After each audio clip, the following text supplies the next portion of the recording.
નમસ્કાર વિદ્યાર્થી મિત્રો, શ્રી અને Shrimati PK Kotawala arts college પાટણના ડૉક્ટર અલ્પેશ પટેલના આપ સૌને નમસ્કાર. મિત્રો, economics BA sem 1 economic CC and CE 101 unit number 2 એનું પાંચમો પ્રશ્ન આજના વિડીયોમાં આપણે ચર્ચા કરીએ. અગાઉના વિડીયોમાં મેં તમને યુનિટ 2ના 4 જુદા જુદા વિડીયોમાં માંગનો અર્થ, માંગનો નિયમ, માંગમાં વિસ્તરણ સંકોચન અને વધારો ઘટાડો તેમજ માંગની અસર કરતા પરિબળોની ચર્ચા કરી હતી. હવે આપણે આજના વિડીયોમાં હું તમને પુરવઠા વિશે ચર્ચા કરું. તો આપણે કહીએ તો સૌપ્રથમ પુરવઠો કોને કહીશું? અર્થશાસ્ત્રમાં ઇકોનોમિક્સમાં બે શબ્દો બહુ ખૂબ જ મહત્વના છે. એક માંગ અને બીજો પુરવઠો. માંગની જેમ જ પુરવઠાનો ખ્યાલ પણ ખૂબ જ મહત્વનો છે. પુરવઠાને અંગ્રેજીમાં સપ્લાય તરીકે ઓળખવામાં આવે છે. સામાન્ય રીતે આપણે અહીં પુરવઠાનો અર્થ જોઈએ. પુરવઠો કોને કહેવાય તે, પુરવઠો અને જથ્થા વચ્ચેનો સંબંધ, પુરવઠો અને પુરવઠા વચ્ચેનો સંબંધ, એમના વચ્ચેનો તફાવત, ભિન્નતા. તો મિત્રો, સૌ પ્રથમ પુરવઠો સામાન્ય પરિભાષામાં આપણે પુરવઠાને શું કહીએ છીએ? જથ્થો અથવા ઉત્પાદન એટલે પુરવઠો. સામાન્ય પરિભાષામાં ચીજવસ્તુઓનો જથ્થો અથવા ઉત્પાદન એટલે પુરવઠો. દાખલા તરીકે 2020-21 આપણું આ વર્ષ છે, એમાં ખરીફ ઋતુ, ચોમાસા ઋતુ ચાલે છે. ચોમાસા ઋતુમાં ભારતમાં કુલ 500 કરોડ ટન અથવા 500 લાખ ટન, કોઈ પણ ઉદાહરણ તરીકે લઈ શકાય, કઠોળનું જુદા જુદા બધા જ કઠોળમાં મળીને એટલું ઉત્પાદન થયું, બરાબર. અથવા તો 100 કરોડ ટન મગનું ઉત્પાદન આ ચોમાસાની ઋતુમાં 2020-21ના વર્ષની અથવા તો 2020ના ચોમાસાની ખરીફ ઋતુમાં મગનું ઉત્પાદન ભારતમાં 100 કરોડ ટન થયું. તો અને આપણે સામાન્ય રીતે પુરવઠા તરીકે ઓળખીએ છીએ કે મગનો પુરવઠો કેટલો છે? કઠોળનો 100 કરોડ ટન. અથવા તો ભારતમાં વર્ષ 2020-21માં અથવા 19-20માં, ગયા નાણાકીય વર્ષની ચર્ચા કરીએ, 19-20માં 500 લાખ ઘાસડીનું ઉત્પાદન થયું, બરાબર. તો એના આપણે પુરવઠા તરીકે ઓળખીએ છીએ. પરંતુ અર્થશાસ્ત્રમાં પુરવઠાનો આનાથી કંઈક વિશેષ અર્થ કરવામાં આવે છે. જથ્થો અથવા ઉત્પાદન અને પુરવઠો, એના વચ્ચે થોડો તફાવત રહેલો છે. તો અર્થશાસ્ત્રની પરિભાષામાં પુરવઠો એટલે આપણે જોઈએ તો કોઈ એક સમયગાળામાં પ્રાપ્ત વસ્તુ જુદી જુદી કિંમતે જુદા જુદા પ્રમાણમાં વેપારીઓની વેચવાની તૈયારી તથા શક્તિ એટલે પુરવઠો. શું કહેશો? માંગની જેમ અહીં પણ બે બાબતો મહત્વની છે, કિંમત અને સમય. શું કહેશો? સૌથી પહેલાં કિંમત અને સમયની વાત કરવામાં આવી છે. તો શું કહેશો? સામાન્ય પરિભાષામાં પુરવઠો એટલે આપણે જથ્થો અને પુરવઠો રીતે ઓળખતા હતા, પરંતુ અહીં જુઓ તમે, શું કહેશે કે કોઈ સમયગાળામાં, કોઈ ચોક્કસ સમયગાળામાં પ્રાપ્ત વસ્તુ જુદી જુદી કિંમતે જુદા જુદા પ્રમાણમાં વેપારીઓની વેચવાની શક્તિ, તૈયારી અને શક્તિ એટલે પુરવઠો. એ સૌથી પહેલાં કયો શબ્દ આવ્યો? કોઈ સમયગાળામાં. સૌ પ્રથમ શબ્દ આવ્યો કોઈ સમયનો ગાળો. બીજી બાબત, જુદી જુદી કિંમતે, એટલે કે કિંમતમાં ફેરફાર થાય એમ પુરવઠામાં ફેરફાર થાય, સમયમાં ફેરફાર થાય એમ પુરવઠામાં ફેરફાર થાય. જુદી જુદી કિંમતે જુદા જુદા પ્રમાણમાં વેપારીઓની વેચવાની તૈયારી અને શક્તિ એટલે પુરવઠો. જુદા જુદા પ્રમાણમાં વેપારીઓની વેચવાની તૈયારી એટલે કે જુદી જુદી કિંમતે વેપારીઓ પોતાના જથ્થા અથવા ઉત્પાદનમાંથી જુદા જુદા પ્રમાણમાં પુરવઠો વેચવા તૈયાર થશે, બરાબર. ઊંચી કિંમત હશે તો વધુ પુરવઠો વેચવા તૈયાર થશે, નીચી કિંમત હશે તો ઓછો પુરવઠો વેચવા તૈયાર થશે, બરાબર. વેપારીઓની વેચવાની તૈયારી અને શક્તિ. શક્તિ એટલે કે એમની પાસે જરૂરી જથ્થો પણ હોવો જોઈએ. કિંમત ગમે તેટલી ઊંચી જાય, પરંતુ જો ઉત્પાદકો પાસે જથ્થો ન હોય તો પુરવઠો સંભવી શકે નહીં. એટલે કે વેપારીઓની શક્તિ પણ હોવી જોઈએ તો જ પુરવઠો સંભવી શકે. પ્રોફેસર મેયર્સે પુરવઠાની વ્યાખ્યા આપતા કહ્યું છે કે અન્ય પરિબળો યથાવત રહેતા આપેલી કિંમતે વસ્તુનો જથ્થો વેચાણ માટે આવે છે તેને પુરવઠો કહેવાય છે. અન્ય પરિબળો યથાવત રહેતા એટલે કે જે માંગમાં આપણે જોયું હતું ને, માંગના નિયમની ધારણાઓ, એમ પુરવઠાના નિયમની પણ ધારણાઓ કેટલીક, એની આપણે પુરવઠાના નિયમની ચર્ચા કરીએ એટલે અહીં એની ચર્ચા કરીશું. તો અન્ય પરિબળો યથાવત રહેતા આપેલી કિંમત એટલે કે નિશ્ચિત કિંમતે, જે કિંમત હોય તે કિંમતે વસ્તુનો જથ્થો વેચાણ માટે આવે, જેટલો જથ્થો વેચાણ માટે આવે એને શું કહેવાય? પુરવઠો કહેવાય છે, બરાબર. એટલે કિંમતના સંદર્ભમાં એ વાત કરી છે. પ્રોફેસર આર લિપ્સીના શબ્દોમાં કહીએ તો પુરવઠો એટલે કોઈ સમયગાળામાં કોઈ વસ્તુની જુદા જુદા પ્રમાણમાં વેપારીઓની વેચવાની તૈયારી તથા શક્તિ. શું કહે છે? પુરવઠો એટલે કોઈ સમયગાળામાં, એટલે જેમ માંગની આપણે ચર્ચા સમય અને કિંમતના સંદર્ભમાં કરતા હતા, એમ પુરવઠાની ચર્ચા પણ સમય અને કિંમતના સંદર્ભમાં થશે. આર લિપ્સીના મતે કોઈ સમયગાળામાં કોઈ વસ્તુની જુદા જુદા પ્રમાણમાં વેપારીઓની વેચવાની તૈયારી અને શક્તિ. જુદા જુદા સમયે વેપારીઓની વેચવાની શક્તિ અને તૈયારી કેવી હશે? જુદી જુદી હશે, બરાબર. અહીં આપણે એક જ મિનિટ મિત્રો.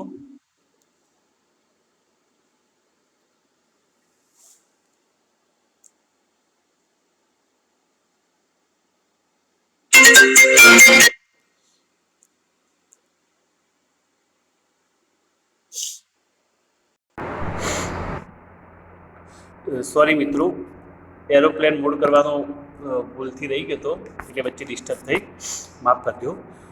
તો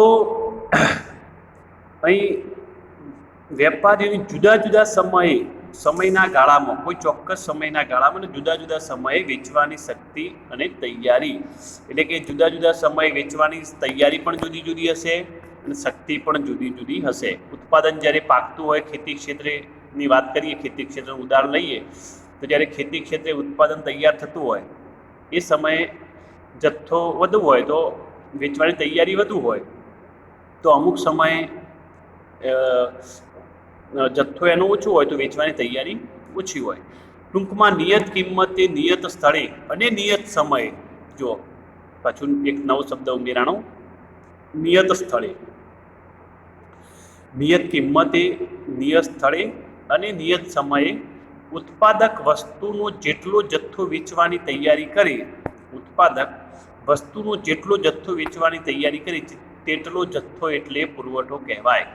એટલે કે અહીં પ્રાપ્ત જથ્થામાંથી જેટલો જથ્થો વેચવા માટે તૈયારી દર્શાવે, જેટલો જથ્થો વેચાણ માટે તૈયારી દર્શાવે એટલો જથ્થો શું કહેવાય? એને પુરવઠો કહીશું, બરાબર. આમ કોઈ પણ વસ્તુ કે સેવાનો પુરવઠો બનવા માટે નીચેની શરતોનું પાલન થવું જોઈએ. આ શરતો કઈ છે તો એ આપણે જોઈએ. સૌપ્રથમ વેચાણ માટે માલ હોવો જોઈએ. આ પુરવઠા માટેની સૌથી મહત્વની શરત છે. જો વેચાણ માટે માલ નહીં હોય તો ગમે તેટલી કિંમત વધશે, પુરવઠો બની શકશે નહીં. એટલે કે વેચાણ માટે માલ હોવો જોઈએ, બરાબર. અને માલ વેચવાની ઈચ્છા પણ ધરાવતો હોવો જોઈએ, બરાબર. તો વ્યક્તિ પાસે એટલે કે ઉત્પાદક પાસે વેચાણ માટે પૂરતો જથ્થો એટલે કે માલ અને એ માલ વેચવાની ઈચ્છા એટલે ધરાવતો હોવો જોઈએ. પછી વિક્રેતાની વેચવાની તૈયારી. વિક્રેતા પાસે માલ હોય, જથ્થો હોય, પરંતુ જો એની તૈયારી ન હોય તો એ જથ્થો પુરવઠો બનશે નહીં. કેટલીક નીચી કિંમતો હશે તો કેટલાક ઉત્પાદકોએ માલનો સંગ્રહ કર્યો છે પણ ઓછી કિંમતોને કારણે કેટલીક વાર વેચવા તૈયાર નહીં થાય. જ્યારે કિંમત વધશે તો વેચવા તૈયાર થશે. એટલે જથ્થો હોય પરંતુ જો વિક્રેતાની નિશ્ચિત કિંમતે વેચવાની તૈયારી ન હોય તો જથ્થો પુરવઠો બનતો નથી. એટલે પુરવઠા માટે ઉત્પાદક પાસે રહેલો જથ્થો એ વેચવા તૈયાર હોવો જોઈએ. એટલે કે વિક્રેતાની વેચવાની તૈયારી હોવી જોઈએ. ત્રીજો મુદ્દો, પુરવઠો સમયના સંદર્ભમાં. પુરવઠાની અગાઉ પણ આપણે ચર્ચા કરી કે પુરવઠાની સમયના સંદર્ભમાં પુરવઠો જુદો જુદો હોય. કોઈ સમયે પુરવઠો વધુ હોય તો કોઈ સમયે પુરવઠો ઓછો હોય. બરાબર. ટૂંકા ગાળાના સમયમાં કિંમતમાં ફેરફાર થાય તો પુરવઠામાં ઓછો ફેરફાર થશે. કોઈ કિંમતો વસ્તુની વધે તો તાત્કાલિક એનું ઉત્પાદન વધારી શકાતું નથી. થોડાક સમય પછી એનું પુરવઠો વધશે. જ્યારે લાંબા સમયના ગાળામાં કિંમતના ફેરફારોની પુરવઠાને વધુ ફેરફાર શક્ય બનાવે છે. એટલે કે સમયના સંદર્ભમાં ચર્ચા થાય. બરાબર. ઉનાળાની ઋતુમાં ટામેટાના મરચાંના ભાવ, શિયાળાની ઋતુમાં આપણે જોઈએ શાકભાજી એમાં ખાસ ટામેટા મરચાં જે બારે સિઝન જેનો ઉપયોગ થતો હોય એની ચોમાસાની ઋતુમાં શિયાળાની ઋતુમાં ખાસ કરી ચોમાસાના શિયાળામાં એનો પુરવઠો બહુ ઊંચો હોય. યોગ્ય વાતાવરણને કારણે, ઠંડા વાતાવરણને કારણે એનું ઉત્પાદન ઘણું ઊંચું હોય એટલે એ સમયે ભાવો નીચે આવે. જ્યારે ઉનાળામાં સખત ગરમીને કારણે ભારત જેવા દેશમાં, ગુજરાતમાં સખત ગરમીને કારણે એનું ઉત્પાદન ઓછું થઈ જાય, ઘટી જાય. તો એવા સમયે કિંમતો ઊંચી જશે. બરાબર. પરંતુ ઊંચી કિંમતે ઉત્પાદકો વધુ જથ્થો વેચવા માટે તૈયાર થાય પરંતુ એનું તાત્કાલિક ઉત્પાદન વધારી શકાતું નથી અથવા તો પ્રતિકૂળ વાતાવરણને કારણે મોટા પ્રમાણે ઉત્પાદન થઈ શકતું નથી. એટલે પુરવઠો બહુ વધી શકતો નથી. એટલે સમયના સંદર્ભમાં પણ પુરવઠાની ચર્ચા કરવામાં આવે છે. પછી વસ્તુઓનો જથ્થો હોવો જોઈએ. પુરવઠો તો જ સંભવી શકે જ્યારે વસ્તુઓનો જથ્થો હોય. જો વસ્તુઓનો જથ્થો નહીં હોય તો પુરવઠો બનશે નહીં. ડુંગળીના ભાવ ગમે તેટલા ઊંચા જાય, ગયા વર્ષે ભારતમાં લગભગ 100, 125, 140 સુધી ડુંગળીના ભાવ પહોંચ્યા હતા. લગભગ ગયા શિયાળામાં જ ડિસેમ્બર જાન્યુઆરીના અંદાજે કહો તો નવેમ્બર ડિસેમ્બરની વાત છે તો 100, 140 સુધી પહોંચ્યા હતા. તો મિત્રો કેમ ભાવ ઊંચા થયા? કારણ કે એનું જથ્થો ઓછો હતો. ભાવ વધતા હતા, 20ના 30 થયા, 30ના 50 થયા, 50ના 80 થયા, 100 થયા, 125 થયા. ભાવ વધતા હતા સામે ઉત્પાદકો પાસે, વેપારીઓ પાસે પૂરતો જથ્થો હતો નહીં, ઓછો જથ્થો હતો. વિદેશથી તુર્કી ત્યાંથી આપણે ડુંગળી આયાત કરવાની છૂટ આપી હતી. વિદેશમાંથી ડુંગળી મોટા પાયે લાવવી પડી હતી. બરાબર. કેમ? તે આપણા ઉત્પાદકો અથવા વેપારીઓ પાસે સંગ્રહાયેલો જથ્થો હતો નહીં. તો જથ્થો નહીં હોય તો પુરવઠો બનશે નહીં. અને જથ્થો ન હોવાથી કિંમત વધી છતાં પુરવઠો વધી શક્યો નહીં. એટલે વસ્તુઓનો જથ્થો હોય તો જ પુરવઠો સંભવી શકે, તો જ પુરવઠો બની શકે. જથ્થો ન હોય તો પુરવઠો બનતો નથી. એટલે કે વસ્તુઓનો જથ્થો હોવો જરૂરી છે. પછી પુરવઠો કિંમતના સંદર્ભમાં આ મહત્ત્વની બાબત છે કે કિંમત અને પુરવઠા વચ્ચે સીધો સંબંધ રહેલો છે. પુરવઠાને સૌથી વધુ અસર કરતું પરિબળ કયું છે? કિંમત. કિંમત વધતા પુરવઠો વધે છે, કિંમત ઘટતા પુરવઠો ઘટે છે. બરાબર. કોઈ પણ વસ્તુની કિંમત વધશે તો ઉત્પાદકો પાસે સંગ્રહાયેલો માલ હશે તો એનો જથ્થો હશે તો તો વધુ જથ્થો વેચવા માટે પ્રયત્નશીલ રહેશે, અને જો જથ્થો ઓછો હશે, કિંમત ઘટશે તો ઓછો માલ વેચવા માટે તૈયાર થશે. એટલે કે પુરવઠાની ચર્ચા હંમેશા કિંમતના સંદર્ભમાં કરવામાં આવતી હોય છે. પછી વેચાણ એ ઘટના છે, પુરવઠો એ શક્યતા છે. વેચાણ જુદી જુદી કિંમતે થતું વેચાણ એ ઘટના છે, બરાબર. એટલે કે વેચાણ ચોક્કસ કિંમતે ચોક્કસ સમયે અમુક વસ્તુના પરિણામ રૂપ ઘટના છે, બરાબર, કે આટલું વેચાણ થયું, આ કિંમતે આટલું વેચાણ થયું. જ્યારે પુરવઠો એ શક્યતા છે, બરાબર. જુદી જુદી કિંમતે વેચાણ માટેની શક્યતા, કે ઊંચી કિંમતે વધુ વેચાણની શક્યતા રહેલી છે, નીચી કિંમતે ઓછા વેચાણની શક્યતા રહેલી છે. એટલે કે પુરવઠો એ ઘટના છે, વેચાણ એ શક્યતા છે, બરાબર. ટૂંકમાં પુરવઠો એ વસ્તુઓનું પ્રમાણ દર્શાવતું એક બિંદુ છે. આકૃતિમાં જોઈએ તો જ્યારે પુરવઠા રેખા એ પુરવઠો એ સમગ્ર રેખા છે, વેચાણ એ બિંદુ માત્ર, જ્યારે પુરવઠો એ સમગ્ર રેખા છે. હવે આપણે પુરવઠાનો ખ્યાલ જોયો. હવે આપણે પુરવઠા અને જથ્થા વચ્ચેનો તફાવત જોઈએ.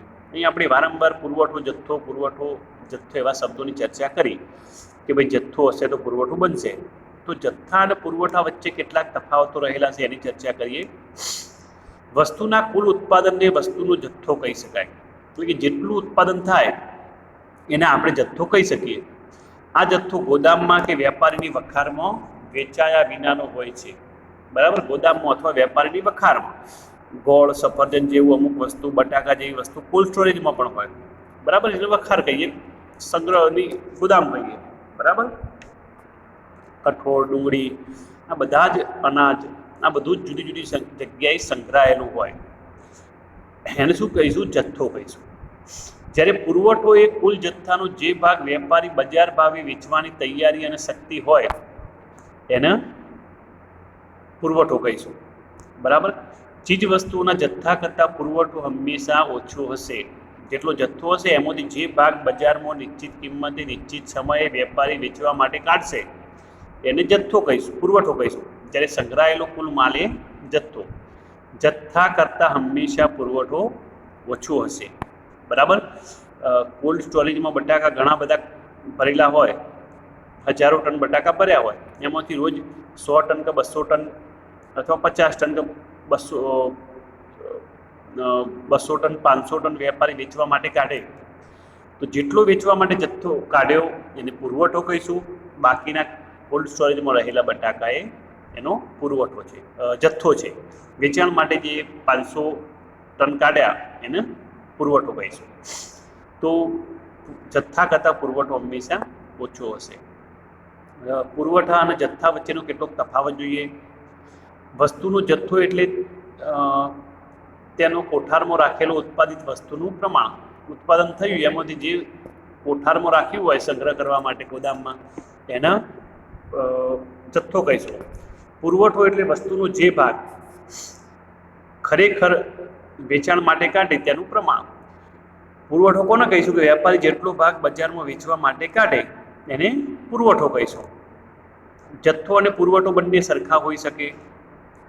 અહીં જુઓ, જો કિંમતો અનુકૂળ હોય તો જથ્થો સંપૂર્ણ રીતે વેચાણ માટે આવશે. આમ જથ્થો અને પુરવઠો સરખા થઈ શકે. જેટલું ઉત્પાદન થાય એ બધું જ બજારમાં વેચાણ માટે આવે તો જથ્થો અને પુરવઠો સરખા થાય, બરાબર. જથ્થા કરતાં પુરવઠો ઓછો હોઈ શકે. એટલે કે વેપારી ઉત્પાદનમાંથી કેટલોક બધો માલ બજારમાં વેચવા માટે મૂકતો નથી, પરંતુ કેટલોક માલ કોઠારમાં સંગ્રહ કરવા માટે મૂકે છે અને બાકીનો જથ્થો વેચવા માટે કાઢે છે. તો વેચવા માટે કાઢશે અને પુરવઠો કહીશું. કોઠારમાં સંગ્રહ અને જથ્થો કહીશું. એટલે જથ્થા કરતાં પુરવઠો ઓછો હોઈ શકે. નાશવંત વસ્તુનો જથ્થો અને પુરવઠા વચ્ચે બંને સરખા હોય. નાશવંત વસ્તુ દૂધ, ફળ, શાકભાજી, ઈંડા, આ બધી નાશવંત વસ્તુઓ છે. એનો લાંબા સમય સુધી સંગ્રહ કરી શકાતો નથી. દૂધ, ફ્રૂટ, શાકભાજી, આ બધું તમે ફ્રીજના કારણે 2-5 દિવસ, 1-2 દિવસ, 5 દિવસ, બરાબર, એને લાંબા સમય સુધી સંગ્રહ કરી શકો નહીં. અનાજ હોય તો પણ 6-12 મહિના, પછી એની ક્વોલિટી બગડી જાય, જીવાત પડી જાય. તે તો અનાજને આપણી નાશવંત વસ્તુ નહીં કહીએ, આપણે દૂધ, ફળ, શાકભાજી, ઈંડા આ બધી નાશવંત વસ્તુઓ કહીશું. એનું જેટલું ઉત્પાદન થાય એ બધું જ વેચી દેવું પડે. જો ના વેચવામાં આવે તો એ બગડી જાય, બરાબર. દૂધને તમે ફ્રીજમાં હોય તો 2 દિવસ, 3 દિવસ રાખી શકો, ફ્રીજ વગર 12 કલાક, 8 કલાક, જેવી ઋતુ શિયાળો હોય તો 12 કલાક દૂધની ક્વોલિટી જળવાઈ રહે, ખાટું ના થાય, બરાબર. ઉનાળો હોય તો 6-8 કલાકમાં ખટાશ આવી જાય એમાં, પછી એનો દૂધ તરીકે ઉપયોગ ના થાય, ચા મૂકવા, ચા બનાવવા અથવા તો દૂધ માટે. પછી દહીં તરીકે, છાશ તરીકે એનો ઉપયોગ કરવો પડે, બરાબર. એમાંથી દહીં બનાવવી પડે, દહીં પછી છાશ, ઘી બને, બરાબર, ઘી પણ બને, બરાબર. તો આ બધી નાશવંત વસ્તુનો જથ્થો અને પુરવઠો સરખા હશે, એટલે કે જેટલું ઉત્પાદન થાય બધું જ વેચી દેવું પડે, નહીતર શું થશે? બગડી જાય વસ્તુઓ. એટલે કે આવી વસ્તુઓની બાબતમાં જથ્થો અને પુરવઠો બંને સરખા હશે. મેં અગાઉ તમને કહ્યું કે ટામેટા, મરચાં ઉનાળાની ઋતુમાં ઊંચા ભાવ હોવા છતાં પુરવઠો કેમ વધારી શકાતો નથી?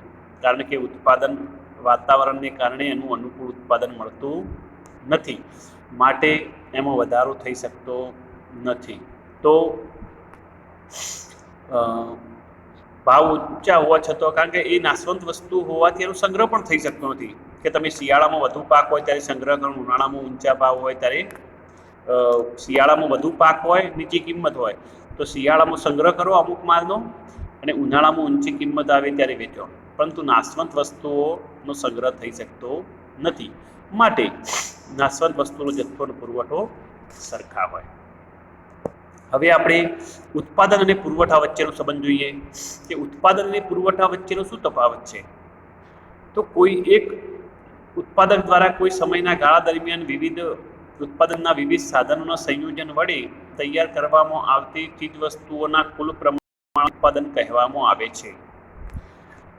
એટલે કે કોઈ એક ઉત્પાદક દ્વારા કોઈ સમયના ગાળા દરમિયાન, કોઈ એક ઉત્પાદક દ્વારા કોઈ સમયના ગાળા દરમિયાન ઉત્પાદનના વિવિધ સાધનોના સંયોજન વડે, ઉત્પાદનના વિવિધ સાધનો, ભૂમિ, શ્રમ, મૂડી, નિયોજક, એના ઉપયોગ વડે તૈયાર કરવામાં આવતી ચીજવસ્તુઓના કુલ પ્રમાણને ઉત્પાદન કહેવામાં આવે છે.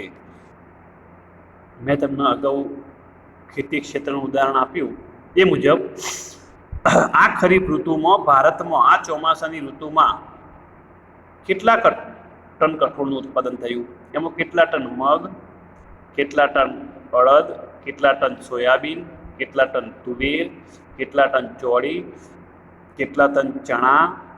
ચણા એ રવિ પાક, શિયાળામાં આવશે, બરાબર. તો એનું કુલ ઉત્પાદન કેટલું થયું? કપાસનું ઉત્પાદન ખરીફ સિઝનમાં કેટલું થયું? મગફળીનું ઉત્પાદન ખરીફ સિઝનમાં કેટલું થયું? બાજરીનું ઉત્પાદન ખરીફ સિઝનમાં કેટલું થયું? તો આ સમયના ગાળા દરમિયાન જે કુલ ઉત્પાદન થાય, આ 4-5 મહિનાના સમયગાળા દરમિયાન, એને એ વસ્તુઓનું ઉત્પાદન કહીશું, બરાબર. ઉત્પાદનના સાધનો એમાં ભૂમિ, શ્રમ, મૂડી બધું કામે લાગતું હોય, નિયોજકને બધું. તો ચોક્કસ સમયગાળા દરમિયાન ઉત્પાદનના વિવિધ સાધનોના સંયોજન વડે જે કુલ ઉત્પાદિત વસ્તુઓ હોય તેને ઉત્પાદન કહેવામાં આવે છે. જ્યારે પુરવઠો કોને કહીશું? આ ઉત્પાદનમાંથી જેટલો વસ્તુ સંગ્રહ થાય ગોદામ, કોઠારમાં, એને જથ્થો કહીશું, અને જેટલું બજારમાં વેચાણ માટે જાય એને પુરવઠો કહીશું, બરાબર. એટલે કે ઉત્પાદનનો જે ભાગ વેચાવા માટે બજારમાં જાય નિશ્ચિત કિંમતે, એને પુરવઠો કહેવાય, બરાબર. આ બંને વચ્ચેનો તફાવત જોઈએ, ઉત્પાદન અને પુરવઠા વચ્ચેનો. જેટલું ઉત્પાદન થયું હોય તે બધું જ વેચવાની વિક્રેતાની તૈયારી, ઈચ્છા હોય તો ઉત્પાદન અને પુરવઠો બંને સરખા. જેટલું ઉત્પાદન થયું એટલું બધું જ વેચવા માટે તૈયાર હોય તો જેટલું ઉત્પાદન બરાબર પુરવઠો, બંને સરખા. ચાલુ વર્ષના ઉત્પાદનમાંથી કેટલોક માલ કોઠારમાં મૂકવામાં આવે અને તેટલો જ જૂનો માલ કોઠારમાંથી બજારમાં મૂકવામાં આવે તો પણ ઉત્પાદન અને પુરવઠો સરખા થાય. દાખલા તરીકે 100 ટન કઠોળનું ઉત્પાદન થયું તો એમાંથી 50 ટન કોઠારમાં મૂકવામાં આવે, 50 ટન બજારમાં વેચવામાં આવે. અને આગળના વર્ષનું કોઠારમાં સંગ્રહાયેલું 50 ટન કઠોળ પડ્યું હોય એ પણ વેચવામાં આવે તો 100 ટન ઉત્પાદન થયું હતું, સામે 100 ટન પુરવઠો પણ વેચાણ માટે બજારમાં આવ્યો, એટલે બંને પણ સરખા થયા. અછતની પરિસ્થિતિમાં ઉત્પાદન કરતો બજારમાં પુરવઠામાં વધારો કરવા સરકાર કોઠારોમાંથી કેટલોક જથ્થો વેચાણ માટે મૂકે છે. અછતની પરિસ્થિતિ હોય દુષ્કાળની કેવી, તો એવી સ્થિતિમાં ઉત્પાદન કરતો બજારમાં પુરવઠો ઓછું ઉત્પાદન થયું હોય એટલે પુરવઠો વધારવા માટે શું કરે, એ તો બધું જ વેચાણ માટે મૂકે. સામે આગળના વર્ષોની જે સંગ્રહ થયેલો હોય એમાંથી પણ કેટલોક માલ વેચાણ માટે મૂકવામાં આવતો હોય છે. બરાબર. તો એવા સંજોગોમાં ઉત્પાદન કરતાં પુરવઠો વધી જશે. જો વર્તમાન ઉત્પાદનમાંથી થોડોક માલ કોઠારમાં સંગ્રહ કરવા માટે આવે તો ઉત્પાદન કરતાં પુરવઠો ઓછો રહેવાનો. 100 ટન કઠોળનું ઉત્પાદન થયું એમાંથી 50 ટન વેચાણ માટે જાય અને 50 ટન સંગ્રહ કરવામાં આવે તો ઉત્પાદન કરતાં પુરવઠો અડધો થયો અથવા તો ઓછો થયો એમ કહી શકાય. નાશવંત વસ્તુઓની બાબતમાં ઉત્પાદન અને પુરવઠો બંને સરખા હોય. જેમ જથ્થોનો પુરવઠો સરખા હોય નાશવંત વસ્તુની બાબતમાં, નાશવંત વસ્તુઓની બાબતમાં દૂધ, કઠોળ, શાકભાજી આ બધામાં ફળ જેટલું ઉત્પાદન એટલો જ જથ્થો એટલો જ પુરવઠો, એટલે કે ઉત્પાદન, જથ્થો અને પુરવઠો બધું સરખું થશે. બરાબર. નહીતર નાશવંત વસ્તુઓ બગડી જાય એટલા માટે. ટકાઉ વસ્તુની બાબતમાં એમાં તફાવત હોય જથ્થા, ઉત્પાદન, પુરવઠામાં. તો મિત્રો આજે આપણે આ પ્રશ્નમાં પુરવઠાનો અર્થ, સમયના સંદર્ભમાં, કિંમતના સંદર્ભમાં એની ચર્ચા કરી. જથ્થા અને પુરવઠા વચ્ચેનો સંબંધ એનો તફાવત જોયો. ઉત્પાદન અને પુરવઠા વચ્ચેનો સંબંધ એનો તફાવત જોયો. બરાબર. હવે આવનાર લેક્ચરમાં આપણે પુરવઠાનો નિયમ, આકૃતિ, અનુસૂચિ, અપવાદો સહિત પુરવઠાનો નિયમ ભણીશું. ચલો મિત્રો, નમસ્કાર, આવજો.